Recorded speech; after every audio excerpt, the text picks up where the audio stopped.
dan betapa rusaknya kita dan betapa ruginya kita kalau kita pada kehidupan kita mendapatkan sandang, kita mendapatkan papan, kita mendapatkan pangan, tetapi ternyata kita tidak selamat fitnah yang menimpa kepada keluarga kita, dan itu akan menjadi sebuah penyesalan panjang.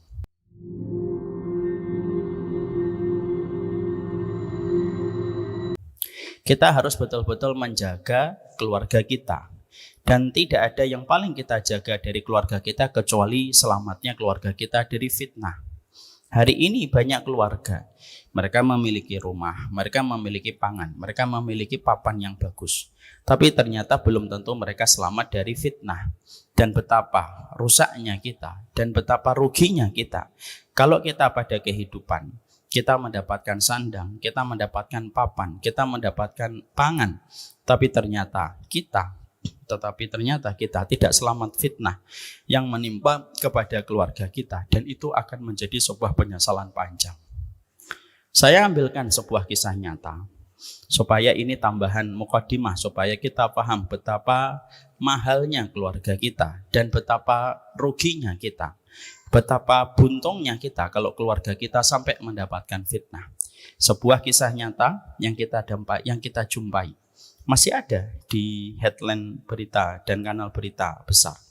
Di Semarang ada seorang wanita pacaran dengan seorang laki-laki. Ternyata pacarnya terlilit hutang dengan pinjol. Akhirnya debt collector itu menagih. Yang ditagih debt collector itu kan mereka mencuri data dari setiap nasabah yang mereka miliki. Yang diteror adalah pacarnya. Pacarnya stres, pacarnya depresi, pacarnya frustasi, dan akhirnya pacarnya mati bunuh diri. Maka bukan hanya itu saja yang membuat kita terhenyak kaget, tetapi ternyata sang pacar bukan hanya mati bunuh diri, dia pun meninggalkan wasiat. Wasiatnya pun bukan untuk ibunya, bukan untuk bapaknya, tapi wasiatnya untuk pacarnya. Dan kita bisa membayangkan, Bu, saya mendoakan semoga bapak dari orang tua korban ini diberikan kesabaran dan ibunya. Tapi harusnya kita mengambil sebuah hikmah pada kehidupan kita, bahwasanya pelajaran-pelajaran musibah yang menimpa kepada orang di sekeliling kita itu menjadikan kita semakin paham. Kalau rusak keluarga, maka kita akan menghadapi beratnya konsekuensi yang harus dihadapi oleh kita sepanjang kehidupan kita. Selain di Semarang, kita juga menjumpai kisah yang baru saja muncul, dan ini viral sampai hari ini. 3 hari yang lalu terungkap sebuah pembunuhan. Ada seorang perempuan muda, kalau tidak salah 20-an tahun. Dia berpacaran, diajak pacarnya ke losmen, ke hotel-hotel murahan lah. Lalu mereka berzina. Setelah berzina, dibunuh pacarnya setelah terlibat emosi setelah mereka melakukan perzinahan. Lalu pacarnya emosi, dibekap pacarnya yang habis dizinai sampai kehilangan nafas dan akhirnya mati. Ini kisah nyata, bukan menjadikan kita hanya scrolling dan hanya melewatkan berita. Karena apa? Allah itu menurunkan kepada kita setiap peristiwa yang terjadi di sekitar kita untuk menjadi hikmah bagi kehidupan kita. Dan inilah yang menjadikan kita ini akan disebut oleh Allah bodoh. Kapan kita disebut oleh Allah bodoh? Kalau kita menangkap tentang satu peristiwa, lalu peristiwa itu tidak menjadikan kita mengambil pelajaran, itulah yang disebut dengan orang bodoh dan tidak layak disebut dengan ulul absar.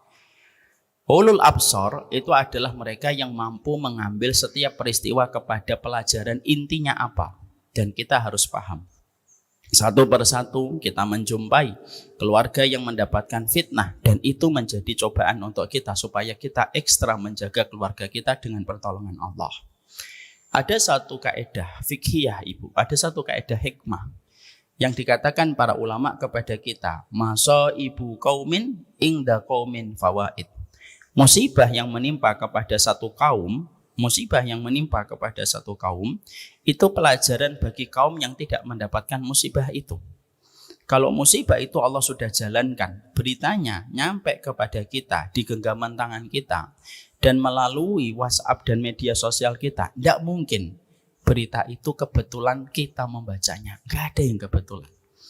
Kalau ibu pernah membaca tentang satu berita, orang pacaran dibunuh, dibuang di tengah jalan tol. Orang pacaran dibunuh, lalu diaborsi, lalu perempuannya ikut mati ketika mengalami proses aborsi. Kalau kita pernah membaca itu semuanya, maka jangan menganggap berita itu kebetulan saja kita baca. Tidak ada kebetulan. Sehingga apa hikmahnya? Pasti ada hikmahnya.